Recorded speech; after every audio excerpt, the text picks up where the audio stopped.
Do you wonder if you should tell your friends about your anxiety or OCD? We're going to talk all about it. Stay tuned. That's what's up next.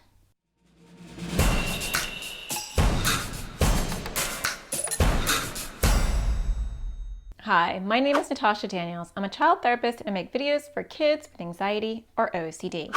And a common question I get in my practice from parents and from kids is, should I tell my friends about this? Should I tell my friends I have an anxiety disorder? Should I tell my friends I have OCD? Depending on what it is for you, because it's different for each person. Do you tell your friends or not? And unfortunately, there's not like a yes or no to this question.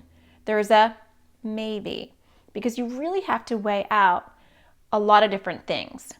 For starters, what's your purpose in telling your friends? It's nice to be heard. It's nice to be understood. And so for a lot of us, we want our friends we spend a lot of time with to understand what's going on. Maybe sometimes you can't do things with them because your anxiety or OCD gets in the way, and maybe they think that you just don't want to hang out with them. Or maybe you do some awkward, weird things. If you have OCD, maybe you're doing some compulsions around your friends and they don't understand your behavior. Or maybe if you have anxiety, you don't want to go to school and your friends are wondering, where have you been? What's going on with you? So there's a lot of what ifs, right? Depends on each person, what's going on for you.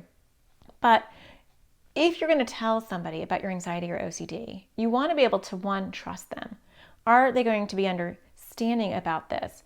Are they going to be able to be willing to learn about this? Because you have to realize that a lot of people, most people, especially kids, but even adults, will not fully understand anxiety or OCD, especially OCD, but anxiety too. So you might get some stupid questions. You might get some stupid comments. You might get some people who just don't get it. And are you prepared and warned for that?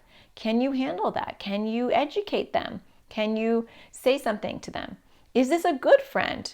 Because if your friendship's not going to last, and it depends on your age, some kids are cruel. Are they going to go and tell other people? Are they going to spread this around and make fun of you?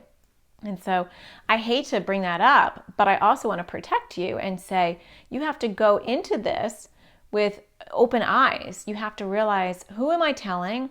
And what are they going to do with this information? And how will it help our relationship? Because you want to know what your purpose is. If you need a good person to be there for you, well, friends shouldn't be people that we lean on to the point where there are therapists, right? So we don't want to use our friendships that way. But if you want them to understand that sometimes you're going through hard things, and if you want them to understand why you're doing certain things, or if you want just someone to know the complete and full you, you deserve that. You deserve that. So if you have a really good best friend or a really tight group of people that you 100% trust, then it could be only helpful to share that information with them.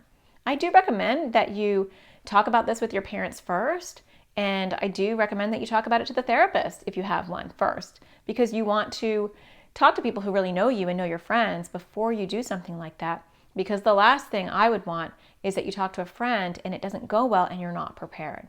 But I do see the big benefit in letting people know about your struggles if you're really close to them. But you have to be warned that you're going to maybe get some ignorant responses, and that is not an indication that they don't love you or care about you or want to understand. It's just that people are not given the proper education, and so they don't have it, and you might have to be the one that provides it. But the overall message is that you should not be embarrassed or ashamed that you have anxiety or OCD. These are highly common disorders. They are in every classroom across the world, and people just don't go around talking about it. So one benefit is that you might find that when you disclose this to your friends, they say, you know what? Me too. And finally, you realize that you're not alone. So that may not happen, but that is the upside of sharing your story with other people and educating people. But you just have to do that when you're in the right mental space, because if you do that when you're not really okay and you can't handle it not going well, then don't take that risk. So I hope that you find the sparkle in everything you do, and I will talk to you again next Thursday. Take care.